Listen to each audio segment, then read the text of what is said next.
আসসালামু আলাইকুম। আমি জান্নাতুল লামিয়া। লামিস ব্লগে আপনাদের সবাইকে স্বাগতম জানাচ্ছি। আশা করছি সবাই ভালো আছেন এবং সুস্থ আছেন। আলহামদুলিল্লাহ, আমিও ভালো আছি। ভাড়া বাসার ছোট্ট লিভিং রুম বা ড্রয়িং কাম ডাইনিং রুমটা আমি কি করে খুব সিম্পলভাবে সাজিয়েছি আর সেটিই আপনাদেরকে দেখাবো। আশা করছি আপনাদের ভালো লাগবে। মেইন গেট থেকে সামনের দিকেই আমার বেডরুমের দরজা, আর দরজার সামনে আমি একটি পাপোশ বিছিয়ে দিয়েছি যেন বেডরুমে খুব বেশি ধুলাবালি প্রবেশ করতে না পারে। দরজার পাশেই আমি আমার ফ্রিজটি রেখেছি। বাসার অন্য কোথাও ফ্রিজটি রাখার আসলে জায়গা নেই, এই কারণে আমি এখানেই রেখেছি ফ্রিজটা। ফ্রিজের ওপরে আমি একটি সাদা রঙের ক্লথ বিছিয়ে দিয়েছি, আর এই ক্লথটি বেশ নরম ও মসৃণ হওয়াতে ওয়াশ করাও বেশ সহজ। নর্মালি সবসময় আমি এটা এখানে রাখি না, আজকে দেখার সৌন্দর্যের জন্য এটি এখানে রেখেছি। এরপর ফ্রিজের বাম পাশে ওপরের দিকে আমি একটি হ্যাঙ্গিং টবে মানি প্লান্ট ঝুলিয়ে রেখেছি। এভাবে মানি প্লান্ট ঝুলিয়ে রাখলে কিন্তু ভীষণ সুন্দর দেখায়। ফ্রিজের একদম ওপরে আমি মাটির ফুলদানিতে একটি প্লান্ট রেখেছি। পাতাটি সবুজ হওয়ার কারণে এই জায়গাটিতে একদম ফুটে উঠেছে। এরপর ফ্রিজের পাশে জায়গাটি আমি এরকমভাবে সাজিয়ে নিয়েছি। ফ্রিজের পেছনে যেহেতু ইলেকট্রিক বোর্ডটি রয়েছে, তাই আমি এখানে একটি গাছ রেখেছি যেন আমার ছেলে ওপাশে যেতে না পারে। এর পাশে বেশ কিছুটা জায়গা ছিল, তাই জায়গাটি যেন বোরিং না দেখায়, সেই জন্য আমি এই জায়গায় একটি ছোট্ট সিটিং এরিয়া করে দিয়েছি। এটা আমার ছেলের জন্য করেছি, এটি একদম পারফেক্ট ওর জন্য। আর এটি বানিয়ে নিতে আমি খুবই সাধারণ জিনিসগুলো ব্যবহার করেছি, যা প্রায় সবার বাড়িতেই আছে। আমার বাসায় একটি নকশি কাঁথা ছিল, আমি সেটি নিয়েছি। সাধারণত সবার বাড়িতেই একটি করে পিঁড়ি বা টুল কিন্তু থাকেই। আমার কাছে একটি পিঁড়ি ছিল, আমি কিন্তু সেটি নিয়ে নিয়েছি। তেমন কিছুই করতে হবে না, পিঁড়ির ওপর শুধু কাঁথাটা বিছিয়ে দিয়ে তার ওপর একটি কুশন দিয়েছি, তাতেই কিন্তু বেশ সুন্দর লাগছে দেখতে। আর এভাবেই ঘরে থাকা জিনিস দিয়ে ঘরের অবহেলিত জায়গাকে আপনি সুন্দর করে তুলতে পারবেন।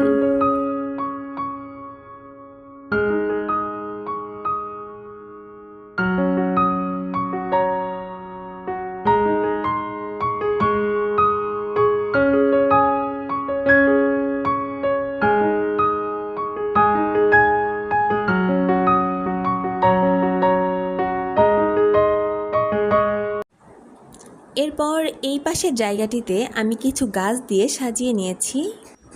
যেহেতু এখানে জায়গা একদমই কম, তাই গাছ ছাড়া তেমন কিছুই রাখা যাবে না।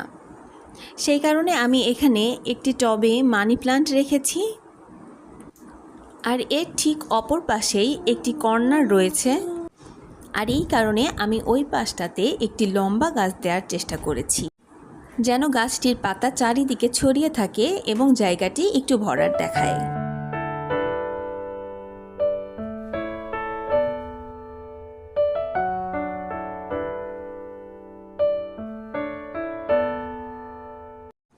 আর এই পাশের দেয়ালের ওপরে আমি একটি হ্যাঙ্গিং শেলফ রেখেছি। এটাকে আমি গাছ রাখার জন্যই আলাদা করে বানিয়ে নিয়েছিলাম। এটি কাঠের তৈরি, আর এই কারণেই এখানে বেশ অনেকগুলো গাছ একসঙ্গে রাখা যায়। যেহেতু এটি কাঠের তৈরি, তাই ভেঙে পড়ার তেমন কোনো একটা ভয় নেই। আর এই জন্যই দেখছেন আমি কিন্তু বেশ ভারী ভারী কয়টা টব এখানে রেখেছি।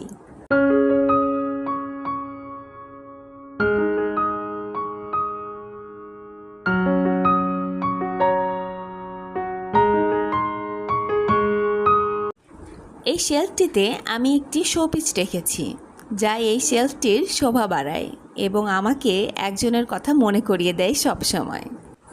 আমার একজন আন্টি আমাকে এটি গিফট করেছিলেন, যিনি আমাকে ভীষণ স্নেহ করেন এবং খুব ভালোবেসে তিনি আমাকে এটি দিয়েছিলেন। এর পাশেই আমি ফ্লোরে একটি সিটিং এরিয়া তৈরি করেছি।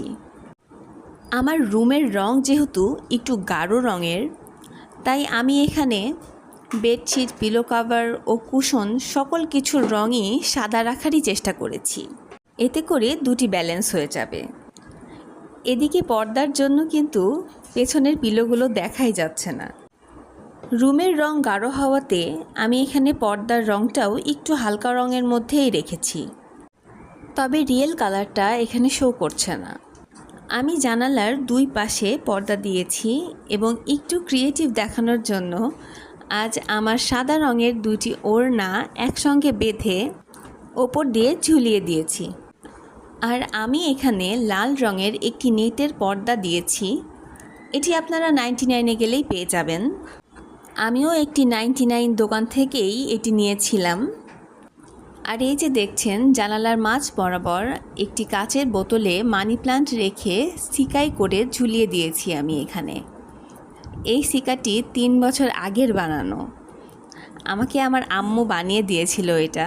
মাশাআল্লাহ, আমার কাছে এখনও রয়ে গেছে।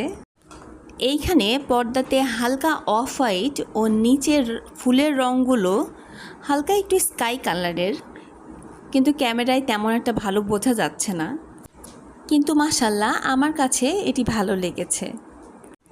এদিক দিয়ে পর্দার বাম পাশে ওপরের দিকে আমি একটি হোম সুইট হোম লেখা একটি বেল ঝুলিয়ে রেখেছি। আমি এটাকে বেল বললাম, কিন্তু এটাকে ওয়ালমেটও বলা যায়। আর এই ওয়ালমেটের পাশে আমি একটি ক্যানভাস রেখেছি যেখানে গ্রামের দৃশ্য করা ছিল।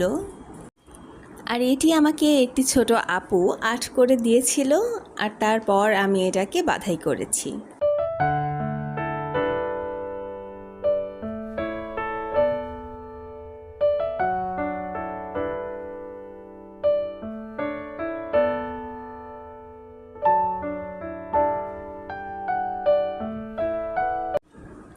পর্দার অন্য পাশে আমি আমাদের হাজব্যান্ড ওয়াইফ দুজনের জীবনের একটি স্মরণীয় দিন মনে রাখার জন্য একটি হ্যান্ড এমব্রয়ডারি হুপ লাগিয়েছি, যেটি আমার বাসার সবচেয়ে সুন্দর ও মনোমুগ্ধকর একটি জিনিস।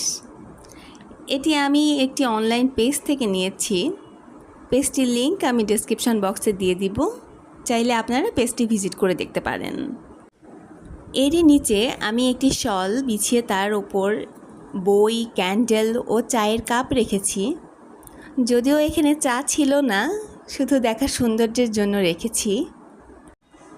আর ওই কর্নারটিতে আমি একটি প্লান্ট রেখেছি। আমার বাসায় যেহেতু একটা ছোট বাচ্চা আছে, তাই বাসার প্রত্যেকটা জায়গায় খেলনা থাকবে, এটাই স্বাভাবিক।